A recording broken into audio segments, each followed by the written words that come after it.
Good morning, everybody. Hang on, let me do some real quick. Need some music. Yes. That sound is always pleasing to me. I don't know why. Which one? Whenever I start up the music, that first song just like makes it wow, makes it good.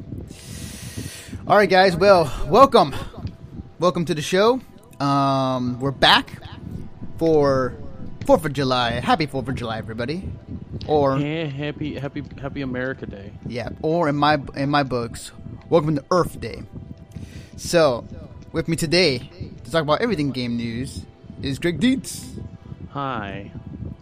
I am tired today. Yes. Aren't we all? Let me just do a small adjustment because this holy echo. Oh, let me turn you down. Yeah. Okay. Better? Yeah, it's better. Cool, thanks. So, I was gonna say. Yeah, forget my headset does that. Right. So we got multiple topics to talk about today. Kind of on the light side, and I say that kindly. So where should we begin? Okay, how about this? I just find this funny that this just happened and nobody said anything about this. Okay, so I believe it was at an anime convention. Nolan North was in a Q&A in a panel, taking questions about what that other thing it might be. The usual thing at conventions they ask voice actors. Well, here's the thing. Like, somebody asked him, is there any future project that you're working with Naughty Dog on, or Naughty Dog with? And when he asked that, or when he asked the question to Nolan North just straight up said, "Oh, and he did this very nonchalantly. It's like, oh, there's gonna be a Last of Us 2, and then this other stuff." And I'm like, no. The funny thing about it, nobody in that room didn't double take it. It's like, what? Wait, what? So Nolan North accidentally is leaked out that there's gonna be a Last of Us 2 happening. Well, I mean, I try to keep up with as much as I can, and from what I understand, that game wasn't as well received as I thought it was.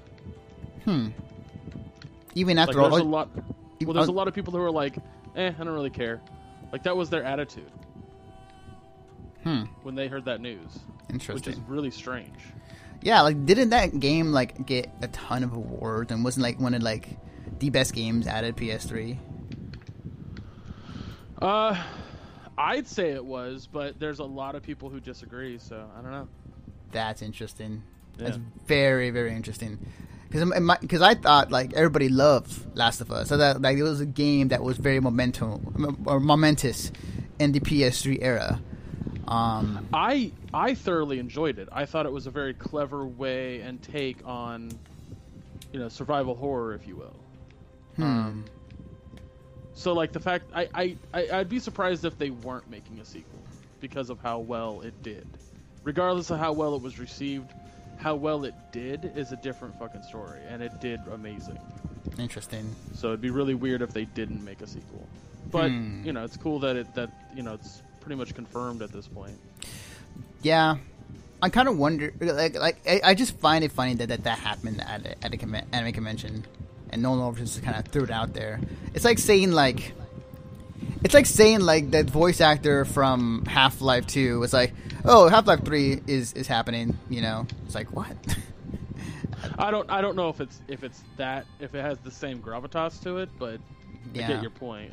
It's definitely not something that should be as nonchalant as he put it. Yeah. So, all right. Well, confirmed by Nolan North himself. There's going to be a Last of Us 2. Yay. Actually, no, I'm actually pretty excited, though. For real talk. I think, here's the thing. First off, I think a clever sequel to that game is you don't follow Joel anymore. You follow young Ellie. Or not young Ellie, but adult Ellie. And, Joel is dead. Yeah. Just from old age, not because of not because of clickers or anything, just because he's old. Mm-hmm. I think that would be for an amazing story. It would be. It would be, definitely. Kind of like how The Walking Dead kind of took off when almost, well, actually no, that game out for long enough, so I don't think I have to put a spoiler tag on it. But like, you know, when what's his name, Lee? Yeah, Lee. Like when he dies, and then Clementine. Spoiler, no. And Clementine is now the story shifts from Lee to Clementine, and now it's more of her story than it was Lee's. Right. So, yeah, it would be interesting. It would be pretty cool. So if we move on to our next topic. Okay. Now here's the thing.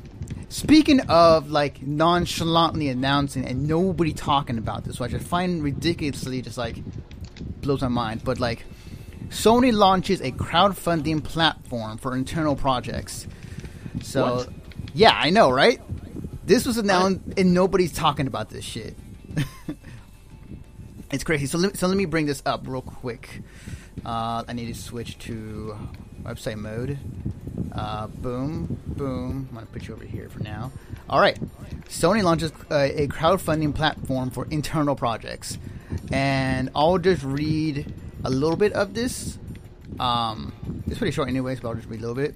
So, quote, the first flight platform, Sony will support the launch and growth of the new business ventures, the company said in a statement. The platform will give the Neon's projects the opportunity to ascertain the actual needs of the market, realize a co-creation model of product development and improvement through direct dialogue with customers, ensure timely sales operations are also optimal for their business size, unquote.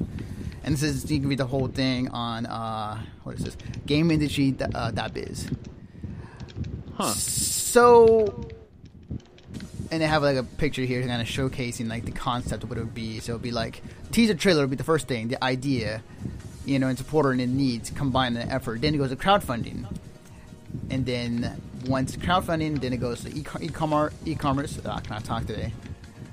So, I love the fact that this was announced and nobody's talking about it.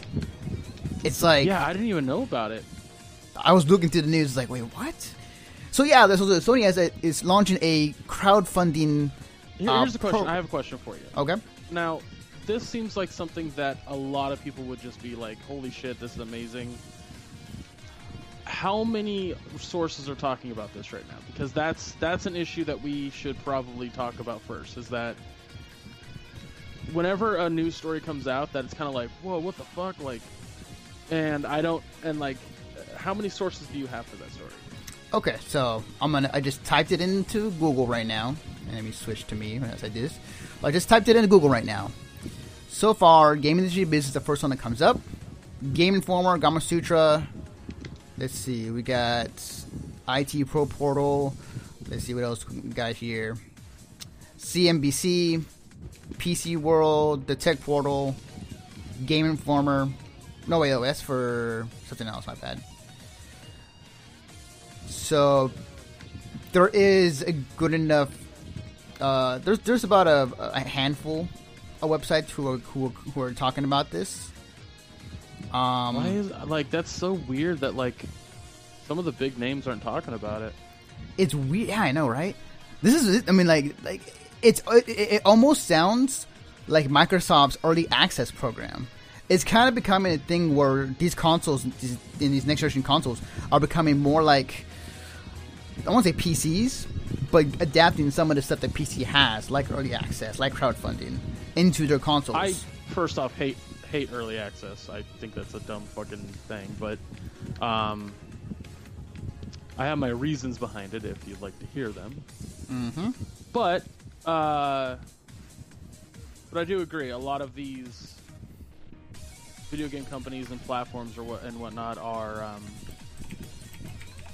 definitely trying to take the route that Steam is taking.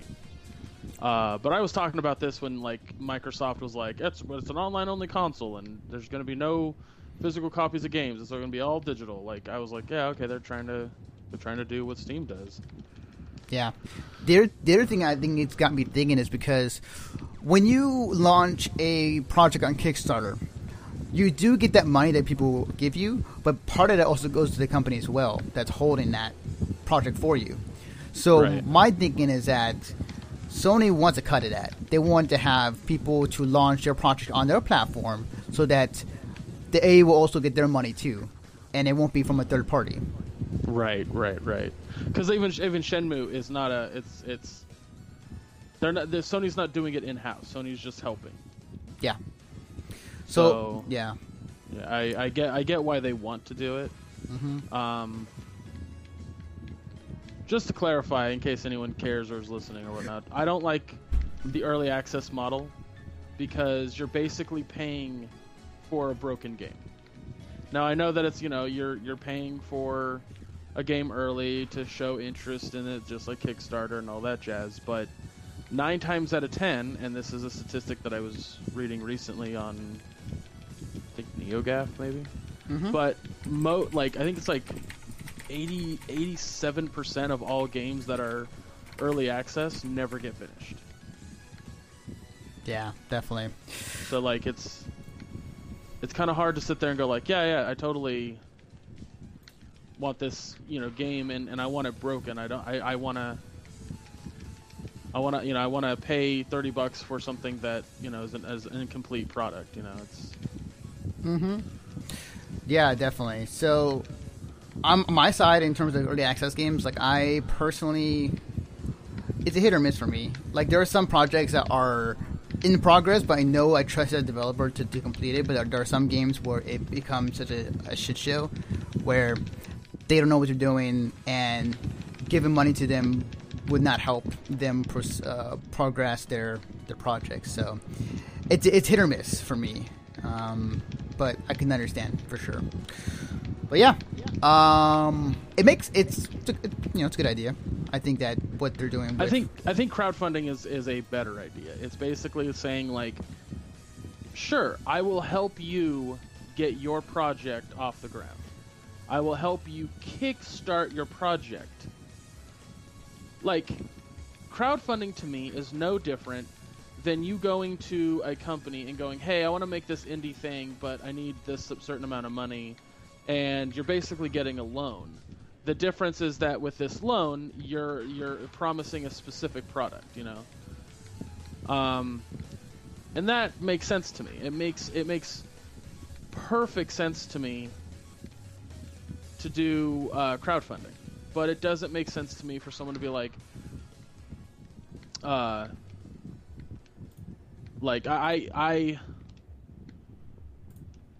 really want this game, and I want it so badly, just off of the trailer, that I'm willing to spend money on a product that's not finished, just because I want the game that badly. It makes no sense to me. Yeah. I mean, like it's kind of the way that the game industry has been, though. Like, when you saw a trailer or a gameplay trailer or something, like, people are going to say, like, either yes or nay. It's a first impression type of thing. So... It also might be my stigma on, like, how art should be viewed, and that's... You don't need to watch the progress of the artist doing the art. You only need that final product. And I think too many people are always like, hey... So I'd like to see your progress. I'd like to see how far you're coming along. Like, there's the creative streams now on Twitch, and I always find this funny because you're basically watching an artist do a series of unfinished projects. Like that's what you're watching. And as someone who really enjoys art and does certain art for for fun, I would never want somebody to see the art that I'm doing. Like in the progress of doing. Mm-hmm. Agreed. I want people to see the finished product, right. And so that's what early access feels like to me. It's like people want things now. We live in a society where, and I'm guilty of this shit too. I mean, it's a problem we all have. But mm-hmm. We're all Veruca Salts. Yeah. But I want it now. And that's a problem. That's a real problem because then things like this happen. Yeah. So there's two sides to the coins. Like I generally like to watch people do behind the scenes, like making the game, like the live streams. Like I was a big fan when Halo 2 came out with that behind the scenes DVD of like just the entire process and all the struggles and ups and downs. I think that's fine. I think that behind the scenes is not a problem, and I'm not saying that the creative thing on Twitch is a bad thing. Mm-hmm. In no way am I saying that's a bad thing. Right. But if someone were to like, let's go with a better analogy with the artist. Let's say an artist is making something for me, and they're like, well, since you gave me money, here's what we're gonna do. I'm gonna give you the product for cheaper, but it's not finished. Yeah, that's true too. And the thing about it too is we do live in a very now society. Like we do want to be with everybody in some sort of way, either it be video games or social media or whatever. There's that connectivity of people like, I just got this game, it's really cool, I'll tell my friends about it, and you want to be in that conversation.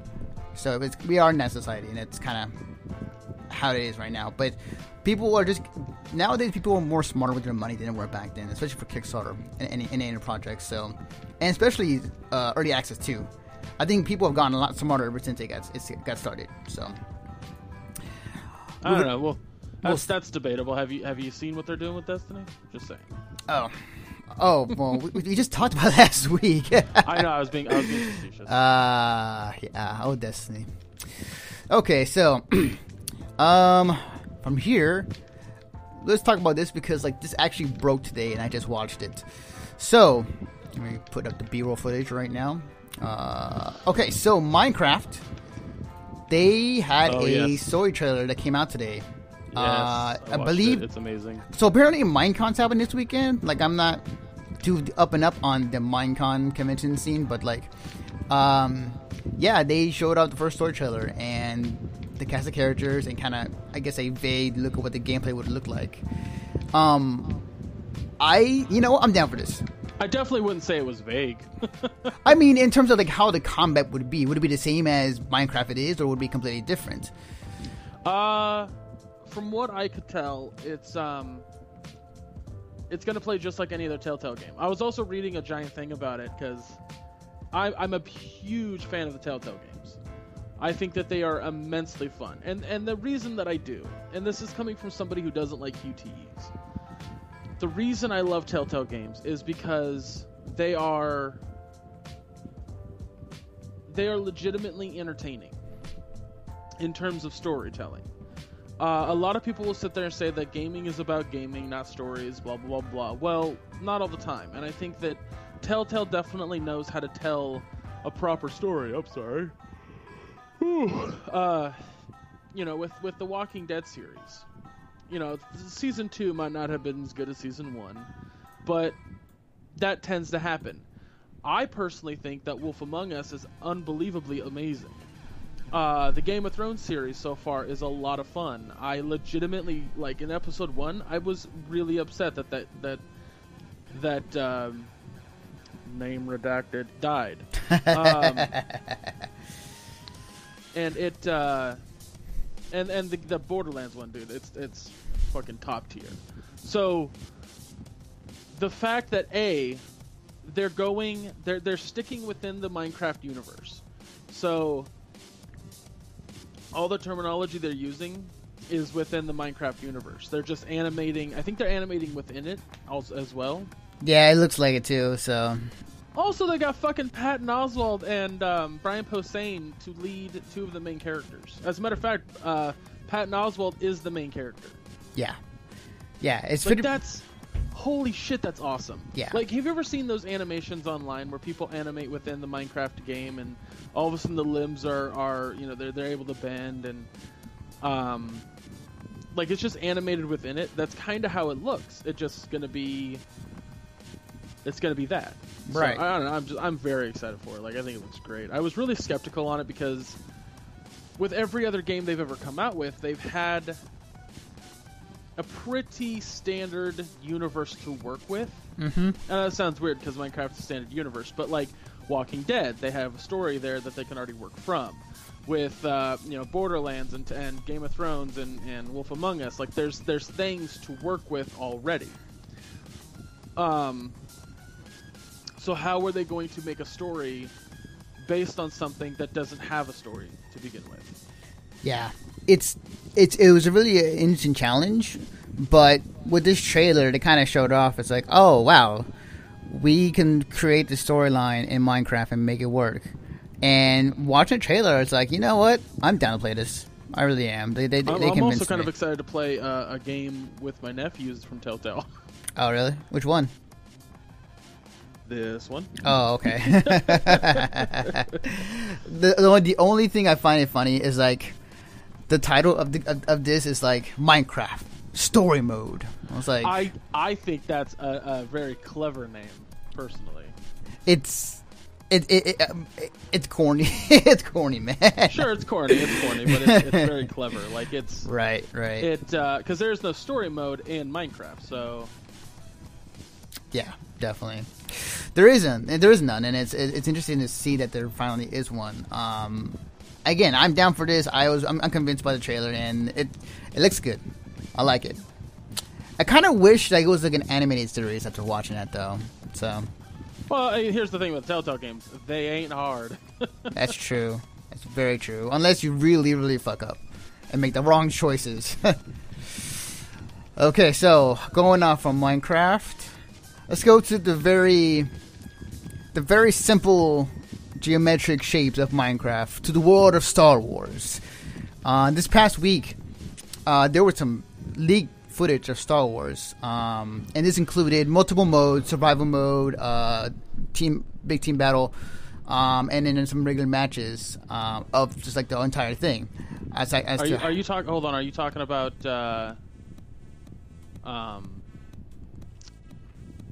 Damn it. Are you talking about the Battlefront? Star Wars, yeah. Oh, you didn't say Battlefront, and I was like, Oh, okay, my bad. Sorry. Yeah, Battlefront. So it was leaked.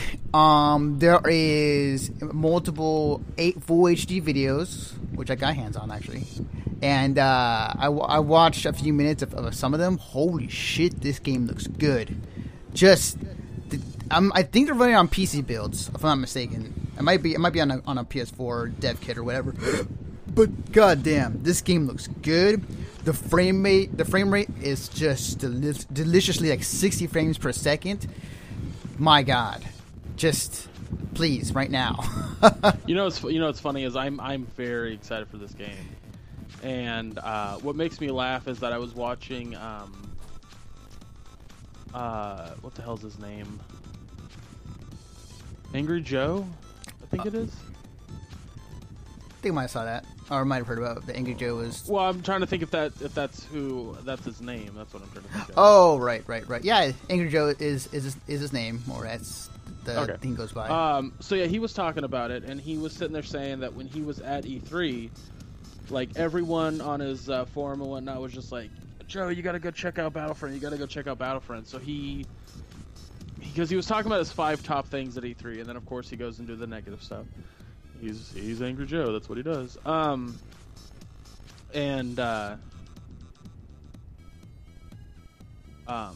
of the things that he kind of mentioned that was interesting to hear, because I hadn't heard it yet, simply because nobody was talking about it. But the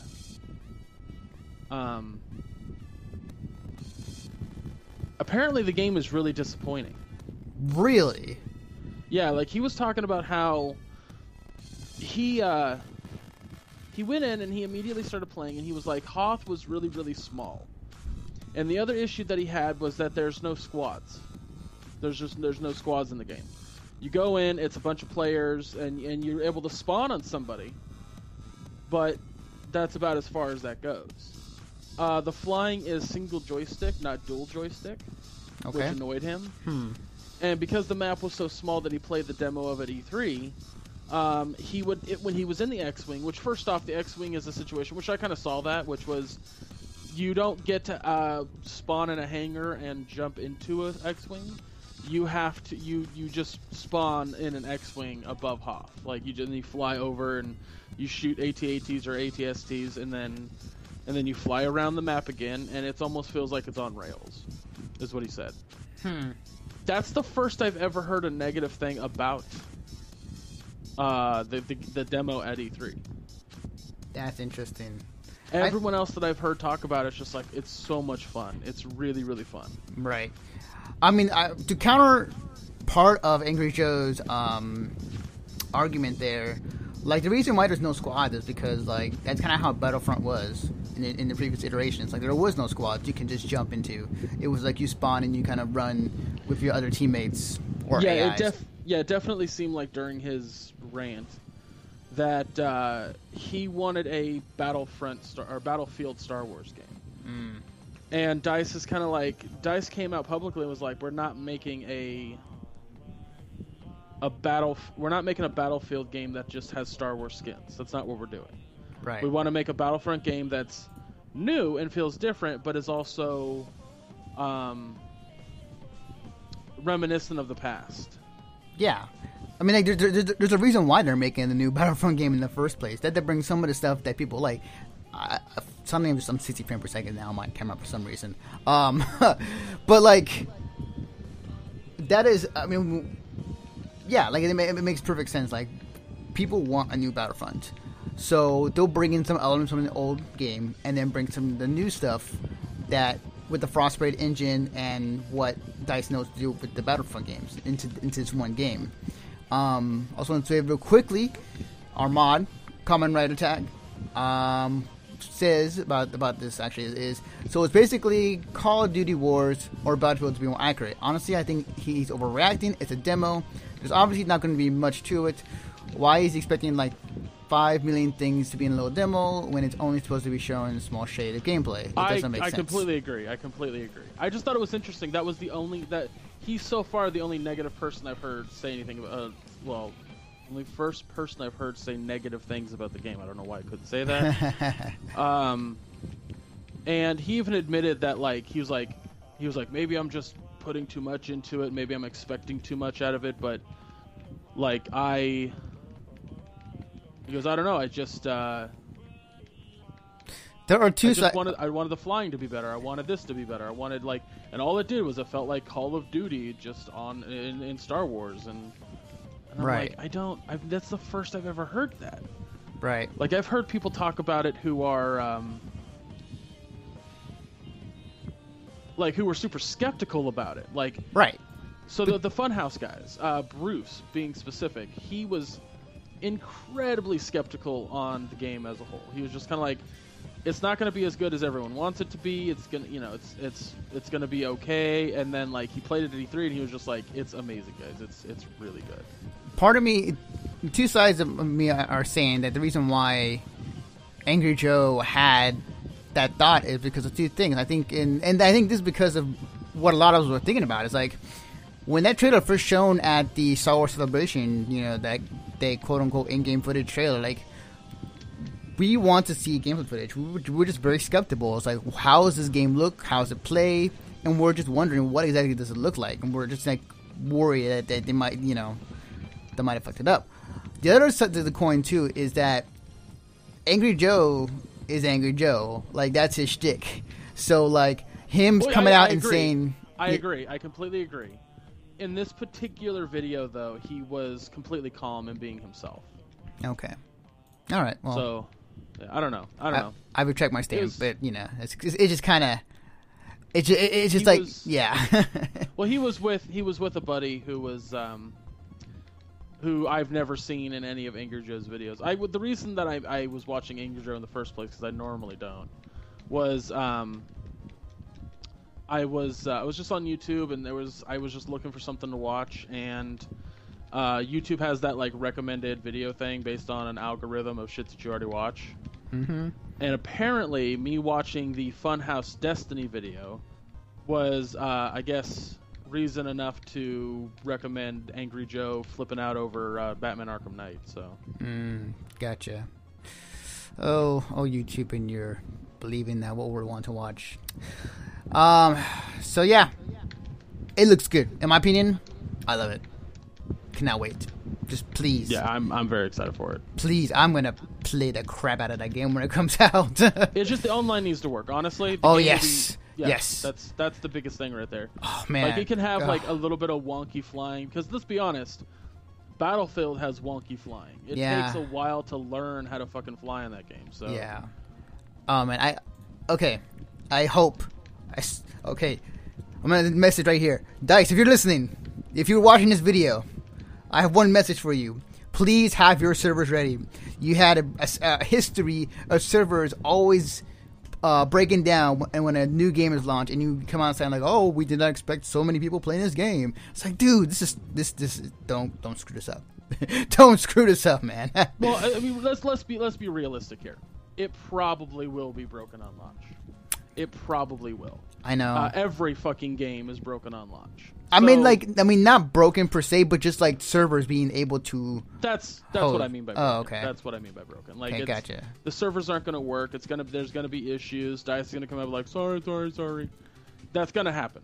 Period. It's just the nature of the world that we live in when it comes to video games. Yeah. However, we as gamers can be patient because if they're like, hey, we didn't have time to do a beta because we had, the game's coming out this year, so apologies. It's going to be a little busted, like it's going to be a little wonky for the first, week or so, but just stick with it and it'll be better. Like, as long as I can get into matches within a minute, like, I think that's fine. Mm-hmm. For sure. But we'll see. I mean, I guess I'm having more patience now with that sort of thing than other people are willing to, but I don't know. Yeah, definitely. I hear you. We are very patient. Just look at Half-Life 3 and how long we've been waiting for that. Anyways, so let's go on the Nintendo train. We got a few stories on Nintendo. Let's begin with this, just because I find this very interesting, whether it be fake or not. It just kind of makes me wonder. So there was a video that came out this past week of a guy showing off that Nintendo and PlayStation's prototype console that never saw the light of day. And let me bring up this actual footage right now. So he is showing this off, and I have it on stream right now actually. The SNES controller, or like the lookalike, has a PlayStation logo on top of it. There's a DVD drive in it. There's a headphone jack. It still uses cartridges though, so it looks like it was a combination of a cartridge and a CD or a CD-ROM. And it whether this be fake or not, it does make me wonder, because I don't get me if I'm wrong, but didn't Sony and Nintendo want to make a console before? Yeah. Yes. So after the Nintendo, like, they were working on a this was before the 64, so this was when the Super Nintendo was around. This is why I think it's fake. So when Nintendo and Sony were talking about making a new console, they had prototypes and stuff that were out, but the name PlayStation was never known about by Sony. I'm sorry, not known about Sony, but not known about by Nintendo, or anybody for that matter. The name PlayStation didn't come about until after Nintendo screwed over Sony. I see. That's why I'm like, why the hell is this PlayStation name on it? Yeah. So that's where I'm kind of really skeptical about it. Is like, from the knowledge that I have, from what I've been told, it is. My phone's going off. Giants got their ass kicked.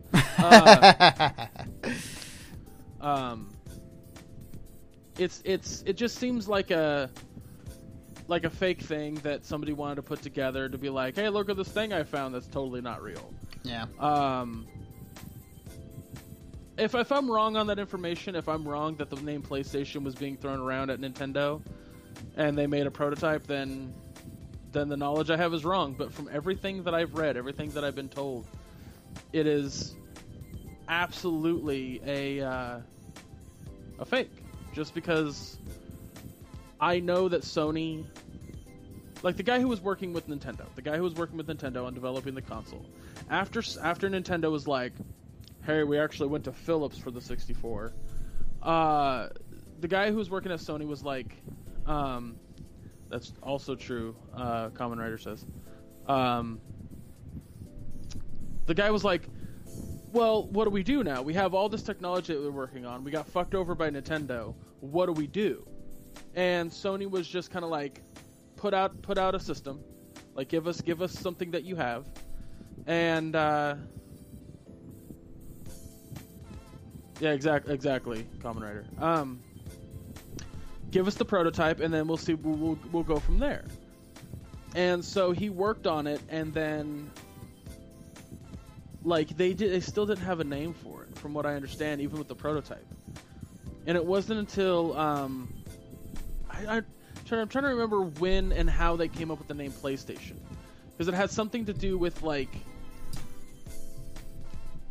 it's the combination of two words. You know, it's the station in which you go to play, or some shit like that. Right. I don't recall myself, but it's very interesting that, I mean, like, I think I agree with you, Greg. I think this is fake. I think that there's some cues in terms of like what he shows in this that indicate like, this is fake. To be fair though, it's a pretty good fake. Like, sure, that guy really actually made the thing, or whoever made it. Just like that's pretty good fake.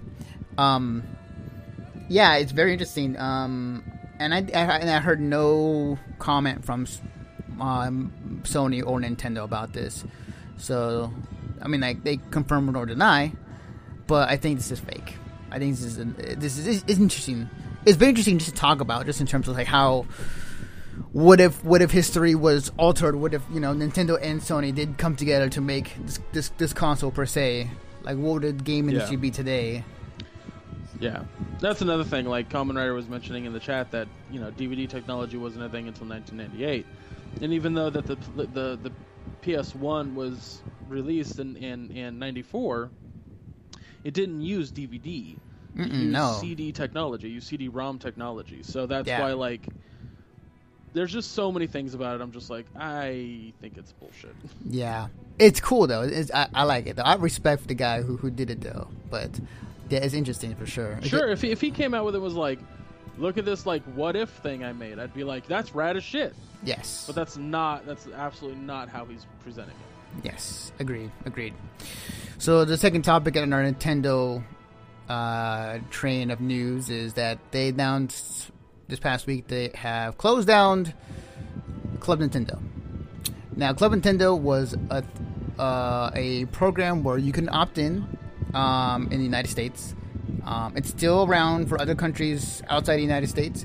And you can opt in, and basically just like their way of like, you buy games, you earn points, and when you earn a certain amount of points, you can get certain things. I was in it for the tail end of it. I managed to get a copy of a free copy of the Super Smash Brothers Wii U official soundtrack, which is I saw that in the mail. I was like, oh, cool, that's awesome. But yeah, I mean, like, it sucks, and I kind of wonder, like, I think maybe it's money, maybe it's the reason behind not doing it anymore, at least in America. Maybe it's money, but yeah, I mean, like, the Club Nintendo used to be a thing for a very long time, and then now it's gone. At least in the U.S. Yeah, I was like, I think the reason that they got rid of it in the U.S. primarily is because there's no point to it really.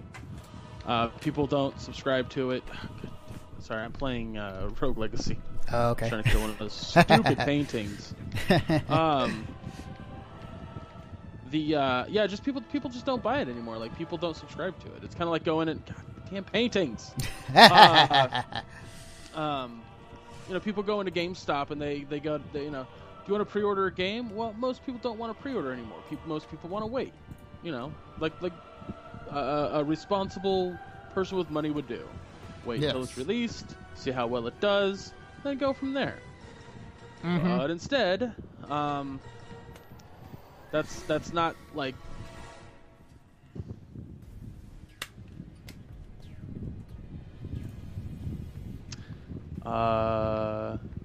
You alive? You alive there, buddy? I'm still here, but my Kinect heard me and opened up Twitch. Stop listening. Oh, Xbox. You funny. Yeah, sorry about that. Thing. My Xbox is just going crazy. Okay, put my controller down. That's on you this time, not on me. Yeah. Well, the stream didn't cut, so that's good. Yeah, I know, right? Anyway, I absolutely lost my train of thought on what I was saying. Damn it.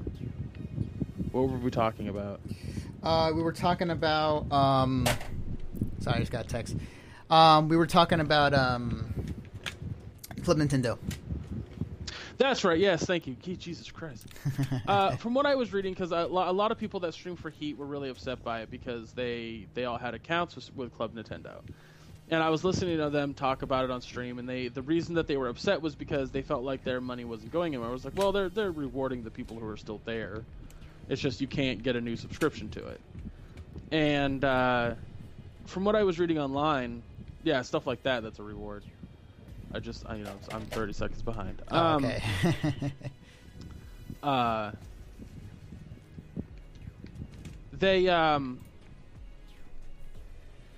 Nintendo's like, what's the point? Like the money that is costing to put into it is not rewarding. Like we're not getting the money that we want from it. So it's time to can it. I mean, I know that's like no shit business stuff, but Right, definitely. But yeah, RIP, RIP. So, continue this Nintendo bandwagon of news that's coming at us. So this was a very interesting article. So this past week, I believe it was Forbes who did the article. Let me bring it up right now. It was Fortune. Fortune is the website. Let me actually bring up to the website. Okay. So Fortune did a piece on Shigeru Miyamoto, and he's interviewing him. And the title is Shigeru Miyamoto, Why the Wii U Crashed and Burned. And in this article, he kind of goes in depth in terms like why he thinks that people are not buying the Wii U as much as the other consoles. And one of the I could come up with a fucking reason. Oh yeah, one of the quotes he said, and I think this rings true with the Wii U right now, is, quote, "I feel like people never understood the concept behind Wii U and what we're trying to do." He says, "I think the assumption is that we're trying to create a game machine and tablet, and really what we want. Really, what we were trying to do was create a game system that gave you a tablet-like functionality for controlling that system and give you two screens that allow different people in the living room to play in different ways. Unfortunately, because tablets at the time were adding more and more functionality and becoming more and more prominent, this system and this approach didn't mesh well with this period in which we released it," unquote. You can read the whole entire article. It's actually pretty short. It's on Fortune's website. But, yeah, like... Mr. Miyamoto, that is not why it didn't do well. Yeah. There were definitely some people who kind of pointed out, like, in terms of like, why exactly it wasn't doing too well, per se. I think that the marketing behind it was bad, because people were trying to figure out, was this an additional add-on to the Wii? Was this something that was on its own? People were confused just on the name itself, because the prior console was called the Wii, and attached everything else wise. So let me give you a perfect example of why it failed. And okay. I tell this to people all the time who are like, the Wii U is not a bad console. And I'm like, that's not a bad console, but here's why it didn't do well. And this is, I mean, if you want to go with what like Nintendo and whatnot in general, this is a trend. This is an absolute trend. So the NES sold amazingly well, right? I mean, it brought gaming back from the fucking decline that it had, right? Yeah. Super Nintendo didn't do as well. Now, Super Nintendo is one of my favorite. It is my favorite console. Like, it has the most games on it that I love the most. Mm-hmm. But it didn't do as well as the NES. Mm-hmm. Then they come out with the 64, and it does amazingly well. Like, it sold so much, right? Yes. Like, it was neck and neck with the PlayStation consistently. It lost the PlayStation, but it still was neck and neck. Mm-hmm. Then they come out with the GameCube, and it does shitty. Then they come out with the Wii, and it sells amazingly well. Like, it does so good. And the Wii U comes out and it does shitty. Yeah. So why is that? Why is it that their odd number systems do better than their even number systems? Well, Brian from Heat pointed this out to me, and this is something I think is very interesting. Nintendo does a very clever thing, and I think this is clever as shit. People might disagree with me, the fuck ever. That is true, Kamen Rider did give us that. Nintendo 64! Nintendo comes out with a console, and it's like it almost feels like a prototype sort of thing. It feels like they are trying to test things out, right? And then it's redefined and tuned up so well. Hey, Fryman. With the next console. So, like the NES, they were testing things. The Super Nintendo, they figured it out, right? 64, they were testing new things. With the GameCube, they had it figured out. With the Wii, they were testing new things. With the Wii U, they had it figured out. And people would rather have the things that are drastically new and different than things that are pretty much the same with just a slight variation. So the NES, 8-bit, and it was awesome. The Super Nintendo was 16-bit, and they had things figured out. They knew how to do platforming stuff and all that sort of shit. With the 64, they were testing 3D imagery, because the problem with doing 3D images back then was that the machines couldn't render it that well. So the way you had to do it was very clever, very, very sneaky, and they were testing a lot of stuff out. A lot of developers were. And then when the GameCube came out, they already had that shit figured out, and they were just like, well, it's just better looking now. The Wii comes out, and they're like, we want to test motion controls to a one-to-one kind of variant. Like, we want people to feel like they're actually swinging the tennis thing. What the hell is it called? Racket? Tennis racket? Yeah. Yeah, tennis racket. Yeah. We want people to actually feel like they're swinging that. We got to figure this out. They had the attachment that they added, and then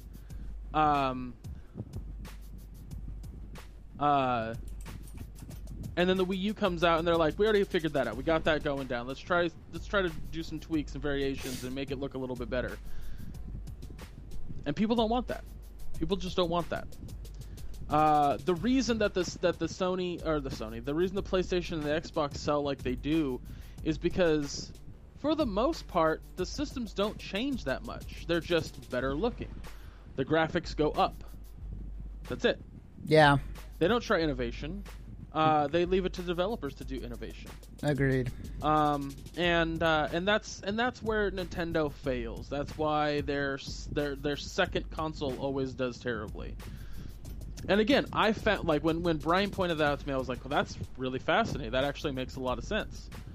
When you look at the sales of each console, like, that makes perfect sense. So I feel that their next console, because they've even announced that the NX is going to deviate from the whole motion control sort of thing, I think that their next console will do great. Yeah. And they'll make a ton of money. It's funny, like, as we're talking about it, they remind me of the Giants, the San Francisco Giants. Like, it's every even year they do well, but every other odd year they do bad. So yeah. I mean, that's a different thing. I could not figure out if you asked me to. But yeah, it's like, so weird. Yeah, so like Miyamoto can sit there and say like, oh well, I just don't think people understood it. Like, you can say that until you're blue in the face, but the reality of the situation is, it didn't do well because I went to my sister, who's not a gamer, but she liked the idea of the Wii, right? Yeah. She bought a Wii. She was super excited for it. She was like, this motion control thing's amazing. And then,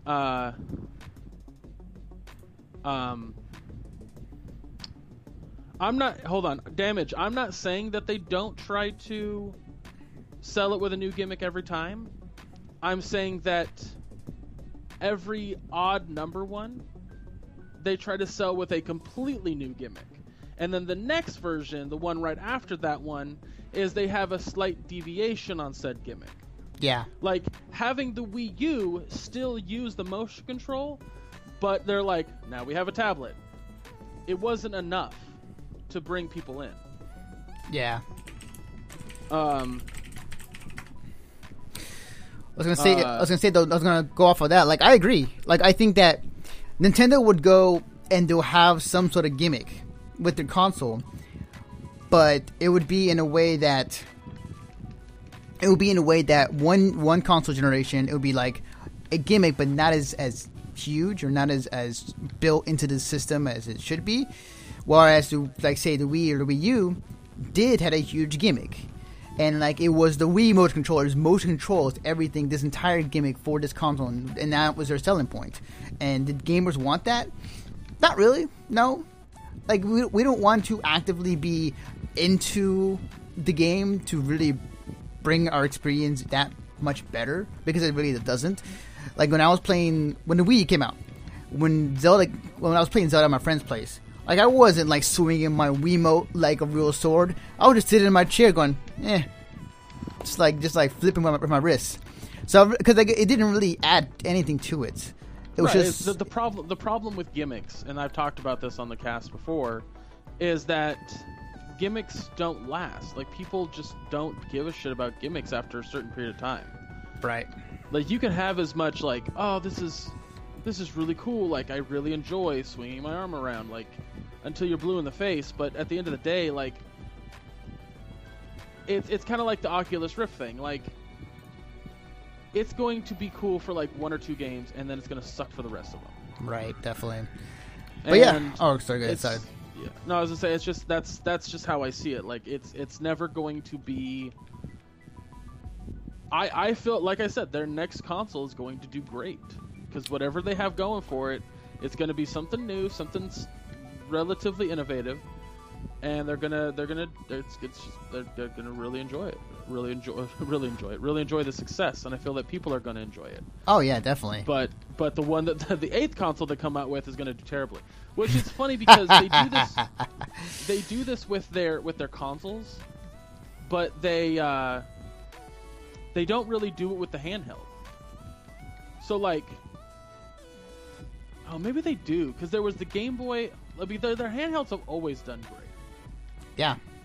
Like, that's what's really funny. Their handheld was like GBA, or it was the regular Game Boy. Yeah. Which did great. The Game Boy Color, which did great. Then the GBA, which did great. Then the DS, which did great. Like, it's really strange how their handhelds do better overall than their consoles do. That's really interesting. I mean, that's kind of their MO, but, like, the reason for it is because there's great games on the handhelds, and, like, there are gimmicks within that itself, but like the 3DS, how you can turn 3D on and off, it doesn't add to anything. But the reason why it's the handhelds sell so well is because it's the games that's really making it great for people to buy for.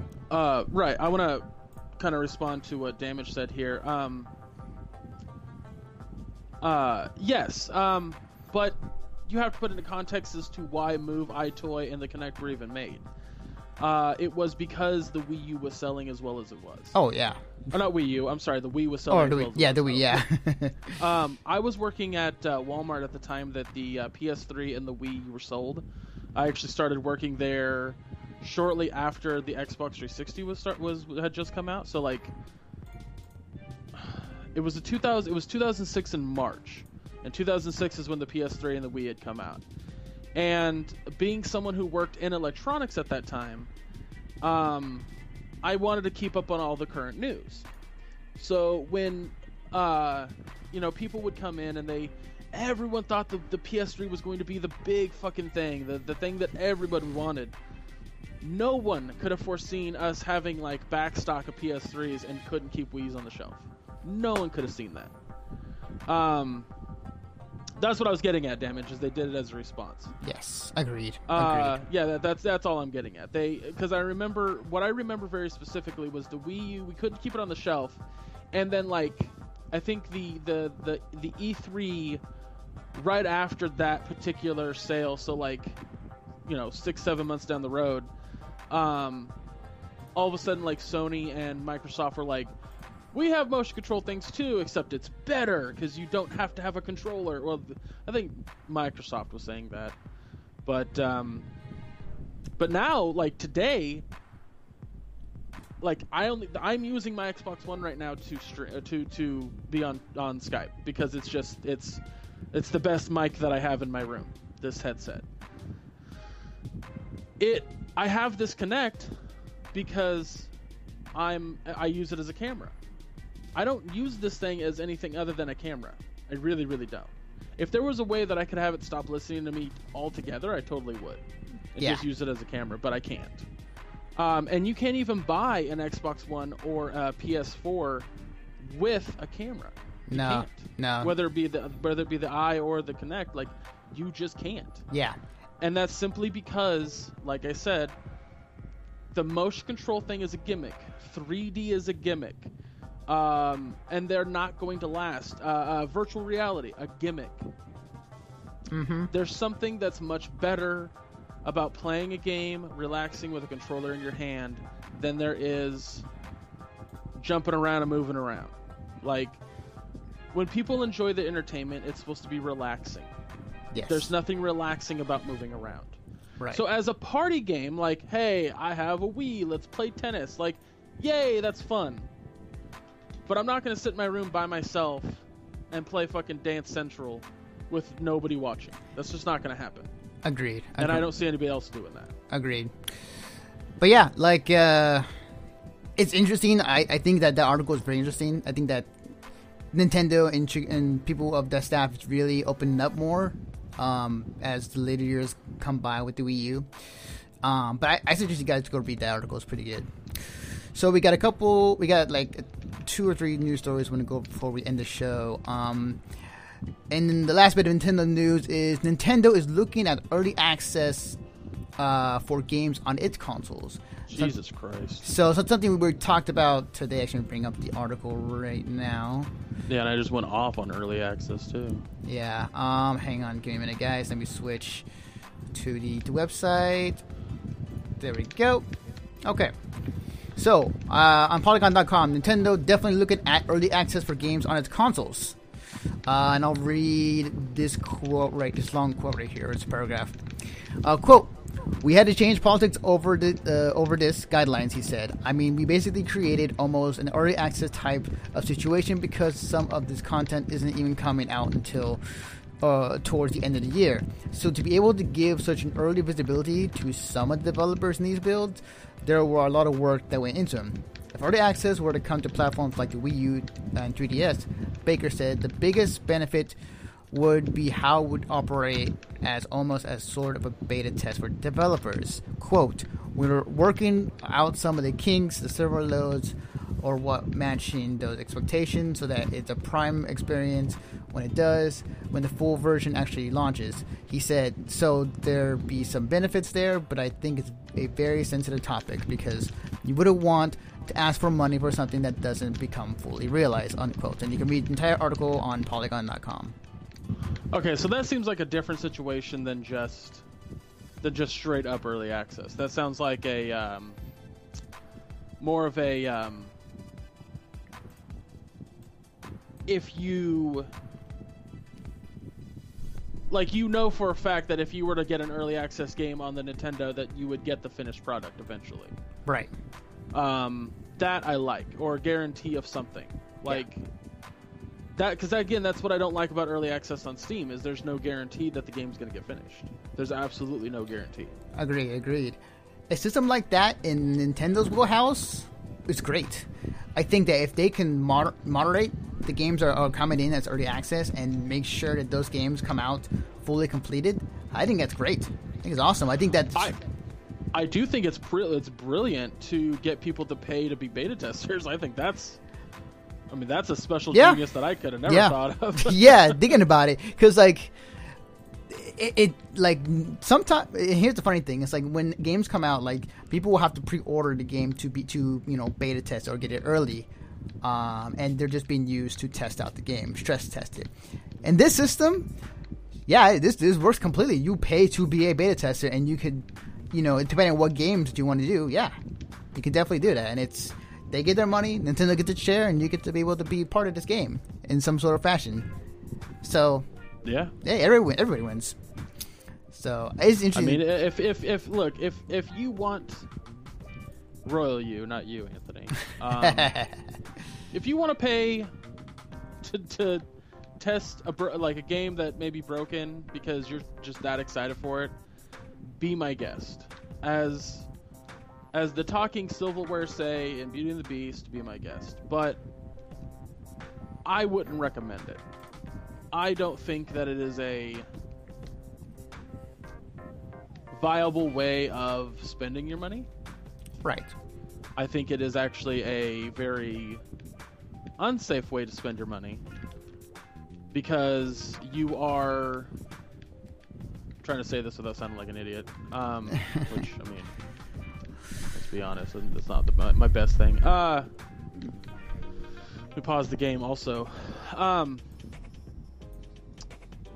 If you were willing to spend your money to tell a developer, I'm so excited for your product that I'm already going to buy it. That's just how this is. And I'm so excited that I'm willing to spend time playing your game that's not finished and telling you about bugs that I find. And doing it in such a way that's like it's a huge group of people. I'm fine with. From a company standpoint, I think it's brilliant. If that's how you choose to spend your money, that's how you choose to spend your money. I wouldn't do that. I'm not going to do that.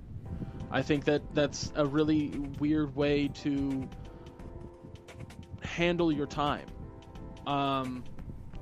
Again, it goes back to the art thing. Like, I wouldn't want an artist to show me half a painting and then tell me... What? Oh, no, your camera froze. Oh, no. We can still hear you. It's just like... Yeah, I know. I just... Okay, there we go. Hey, you're back. All right, I just literally went to the app for like a second and it opened back up. Anyway, so where was I? If that's how you want to spend your money, that's fine, and I'm not going to tell you how to spend your money because that's on you. But for me, I would rather buy a finished product. I was going with the painter analogy. I knew there was a point that I was getting at. Mm-hmm.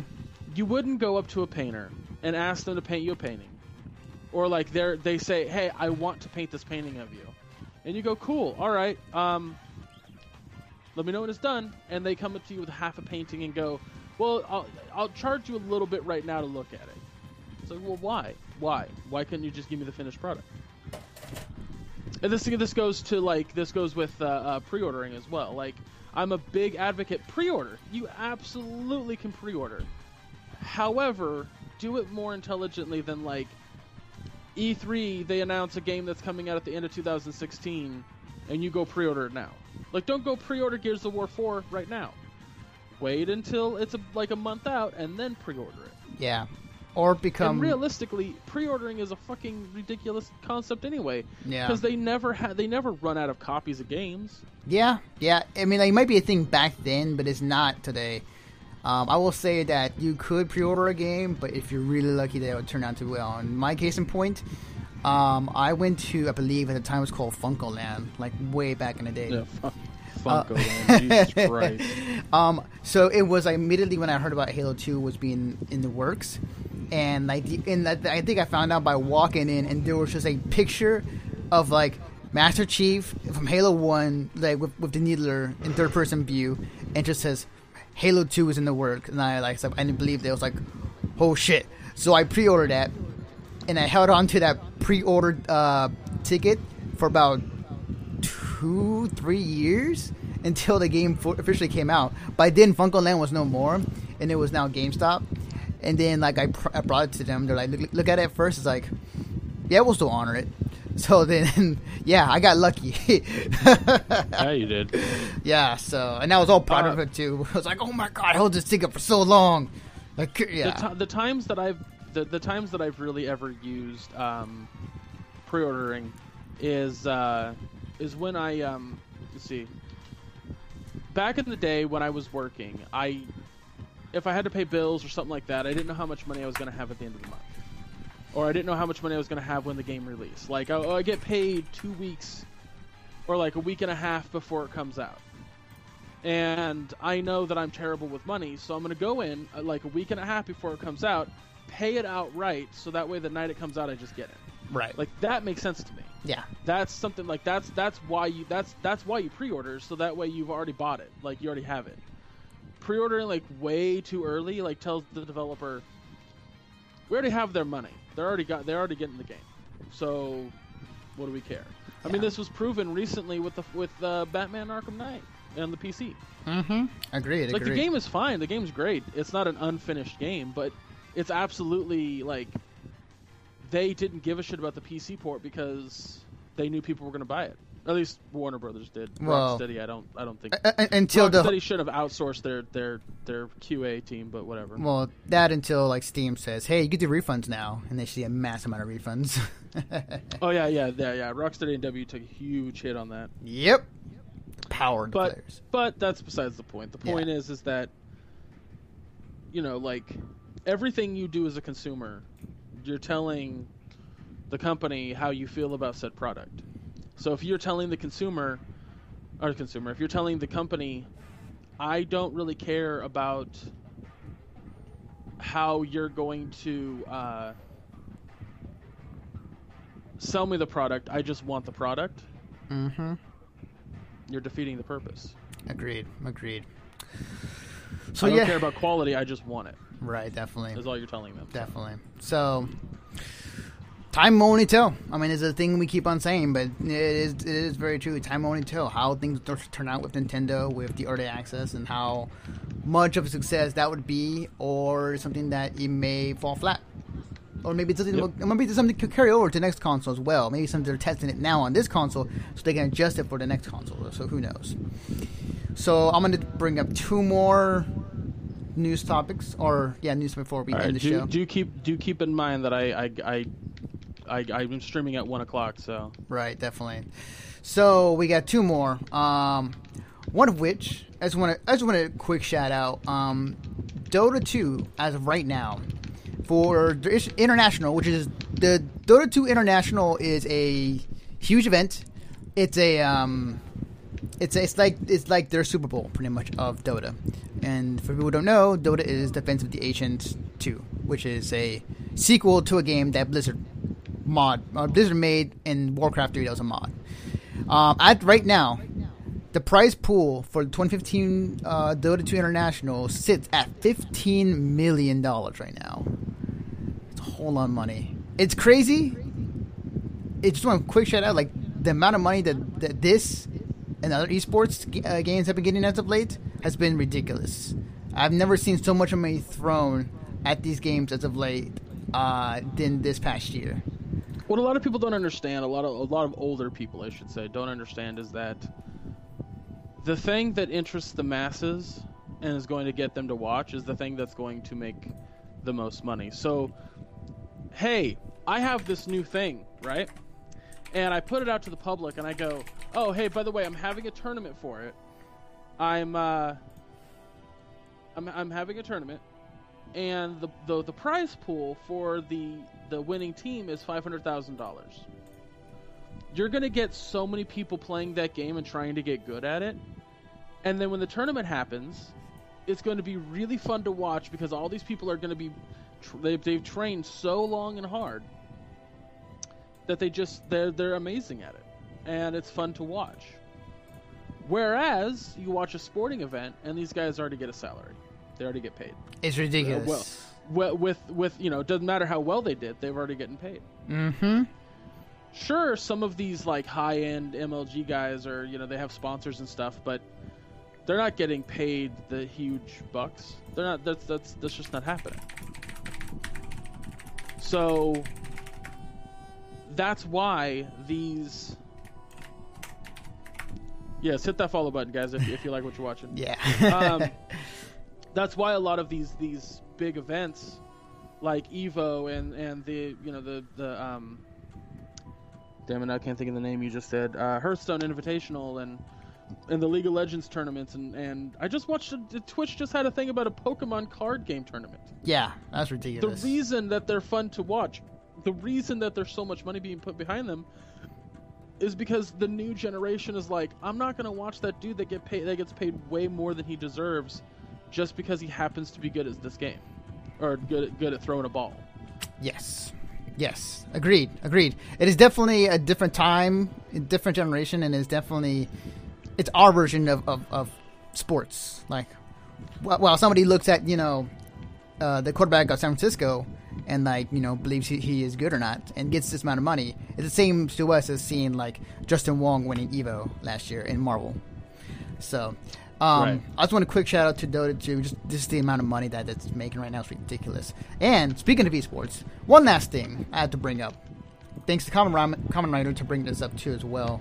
So last weekend there was an event in Florida called CEO, which is a fighting game tournament, one of the biggest ones in the scene. What happened is, so they had a wrestling ring, or like a kind of like a boxing ring set up for top 8 of each game for people to come in and do their stuff, because the organizer of the tournament really likes wrestling and wants to incorporate that into fighting game tournaments. So some like people how, like, just the personalities, just to kind of play to it. Like, they don't have to, but just kind of if you're in top 8, you can choose to have a song, choose to walk out on, and do whatever. And because of what happened last weekend, this guy named K-Brad, and I'll put this video up right now actually to show you guys what I'm talking about.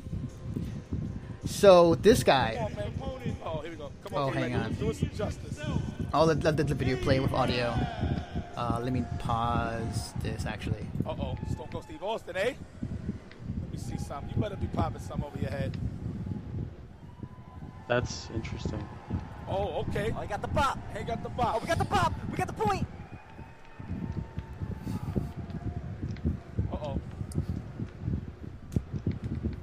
Can we get some role play? Can we get some role play? Can I get that? Can I get the toss? Oh! Can I get it? Can I get it? Please, you're teasing me, man. There we go. Oh, the double toss! Give me that. Give me that. Give me that for me. Ah! The rattlesnake! Stone Cold Kenneth Bradley! That was good. That was good. Oh, we got a stunner already to start things off. Dayasha thought he was here to play some Marvel and call some matches, but no. How in God's name can that human being be from this planet? How can he? Does he have no conscience? Does he have no heart? Do you have no soul? You son of a bitch! Do you realize what you just done? Oh my God! Somebody get out here, really! I mean it. Need some help. So yeah, because of that, and let me switch back to me. Because of that, what ended up happening is that went viral. That ended up in sites I never thought I would expect to get. So it ended up on ESPN. It ended up on Forbes. It ended up on multiple gaming websites. It just went everywhere, and like, it was a very cool moment. I can't lie, that was great. That was awesome. But the amount of attention that this got was surprising. And even so, the guy that was in it, they did that, K-Brad, when he tweeted, when he went to an airport, like, this lady just comes up to her, she's like, were you just on the internet the other day? Like, did you, like, do the Stone Cold Steve Austin thing? And yeah, I think it's going everywhere. And what people are saying right now, it was at least within the fighting community, is that because of this kind of opens up, like, like to the guys like ESPN's, like, they see this and they might gouge their interest. Like, maybe they see this as like, maybe they should check out, Evo, or just dig in a little bit, just, taste their curiosity, as it will. Right. So I wanted to show that because that was great. But like, the other thing is also the fact that just it's cool. It's in a way like opening doors up for more people who have never been interested in competitive scenes, might have happened because of that. Right. So that was cool. And I've been on a wrestling binge as of late, so that's other thing too as well. All right, guys. Thank you guys for coming in. If you were in and out. So, yeah. What was I going to say? So, yeah, I'm actually going to the end of the show slide. So, if you enjoy this, be sure to follow. If you enjoy this, if you want to listen to the audio version, because we do have that as well, be sure to follow us on iTunes and Stitcher under Mission Start Podcast. You can also check us out on our website at missionstartpodcast.com, where we host all these audio podcasts and shows there. You can also check out the Conover if you enjoy convention talk. If you enjoy us talking about our experiences at conventions we just covered, be sure to subscribe to that on iTunes and Stitcher as well. And if you enjoy comic books, entertainment news, HBO, everything to that nature, be sure to check out Jeremy's podcast, The Rolling 20s, on our website at missionstartpodcast.com, as well as iTunes and Stitcher. Also, one last thing. Actually, got two things, actually. One thing. Be sure, if you're watching right now, be sure to follow us on this Twitch channel. We are normally do this show at 10 a.m. every Saturday morning. We had to push it back for a little bit at 11. That's fine.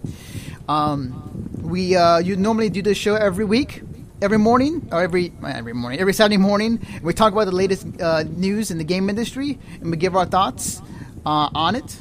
If you enjoy that, enjoy the show, subscribe, also follow, and there'll be more shows coming to this Twitch channel. And one other thing I forgot to mention.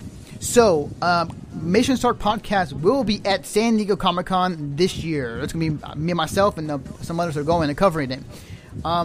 There is an event that we are covering called Heroes Brewfest. Let me actually bring it up right now. Hang on. New tab. So, there's an event called Heroes Brewfest that we're covering. Let me bring it up real quick. It's going to be held on July 11th, and it's going to be on Saturday at 3 p.m. Let me bring this up right here.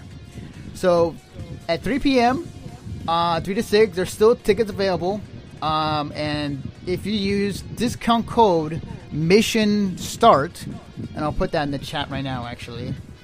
Where's my chat? There we go. Mission Start. If you use that code when you get your tickets here, then you're able to get it at a discount for 10% off. So there's lots of cool stuff that you can check out here. There's a costume contest. The venue is pretty cool from what I've seen so far. Really nice place, and it's going to be this Saturday in San Diego. So if you're going to be going to San Diego Comic-Con and you want to get some cool tickets for an event where you can drink beer and have fun, check out this event. Other than that, I think that's going to do it for us. So, that's going to do it for us. No show next weekend because we're going to be at Comic-Con, but we'll be back the following weekend. So,